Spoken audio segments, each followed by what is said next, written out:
Another devastating ad I want to close out the week with. This focused on Donald Trump's authoritarian response to the civil rights protests that are ongoing in a number of cities. We're going to have some caveats on this, but I want you to take a look at this ad because it is just brutal. Freedom is never more than one generation away from extinction. In the good old days, they used to treat them very, very rough. And when they protested once, they would not do it again so easily. We've become weak. The problem is nobody wants to hurt each other anymore. And when you see these thugs being thrown into the back of a paddy wagon, rough, I said, please don't be too nice. These aren't people. These are animals. And I'll never forget the scene. It's not supposed to be a beautiful scene, but to me it was. It was like a knife cutting butter right through. Long. Let's be clear. This is not political theater. This is far more dangerous than that. This is an attack on our democracy.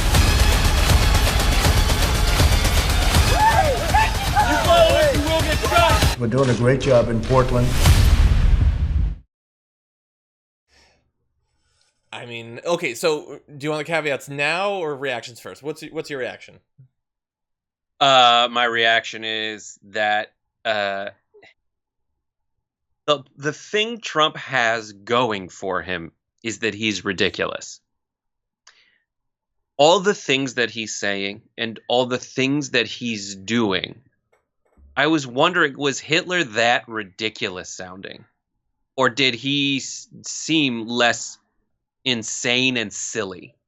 Mm-hmm. Like what Trump has going for him are the silly, stupid moments because they undercut they're like the spoonful of nonsense that helps the fascism go down.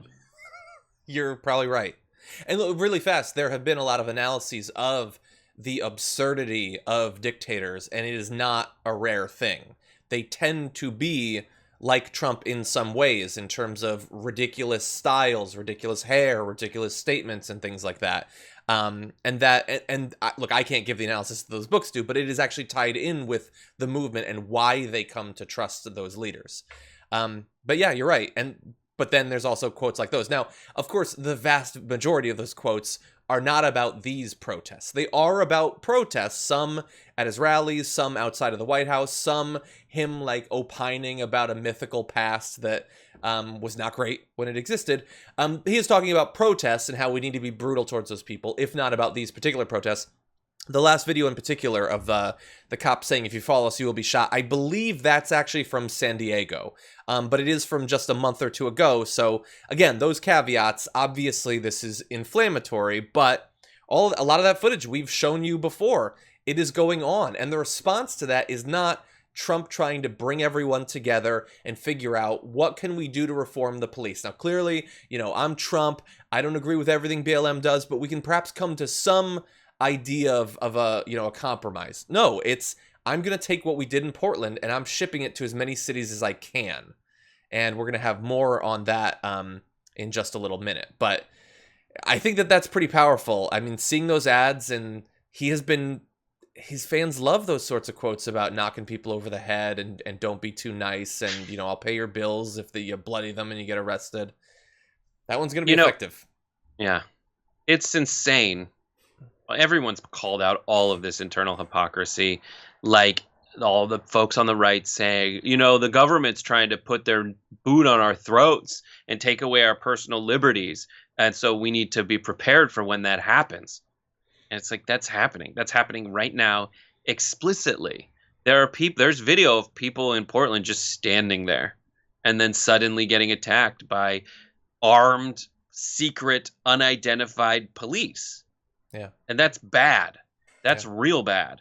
And then another aspect of it is you see the ads that Trump's trying to run, and the people who are sharing these images ended up cell phone owning, because we covered this yesterday on Main Show, but I pitched it because it's so ridiculous that in these ads, the Trump administration is trying to warn you how bad things might get under Biden. But the video they're using is from the Trump era. Yeah. It is that I don't bad. get it. Are you saying that if we have Biden, there will be a chance that it could be as bad as it is now, well, that I'd take that chance because I know how bad it is now. Yeah. And then they're trying to say that Biden's for defunding the police, which he's not. Yeah. So that was a political move by Biden that now he gets to say, and that his operative said, like, no, don't say that you're for defunding the police, so that when they make these ads, you can say, actually, no, I'm for it, whatever, blah, blah, blah. That we would try to change him to have a more like, you know, a different approach to it so that you could change the way we fund police departments. But in the meantime, Trump is just absolutely outing himself for failing America. Yeah. Yeah, and it's amazing. I think it was like Boris Epstein is the one. Yeah, it was like he got dunked on so much. It's like, you can't say this could be whatever. It is. He's been around for years. And Trump, like, he was asked on Hannity. We're going to turn to a Hannity video in just a second. He was asked on Hannity, 4 years from now, if you're reelected, what will the country look like? And Trump just said all of the same things he said while running in 2016. But it's like, but what do you mean in 4 years? You've been president in 3 years. Why aren't you doing any of that stuff?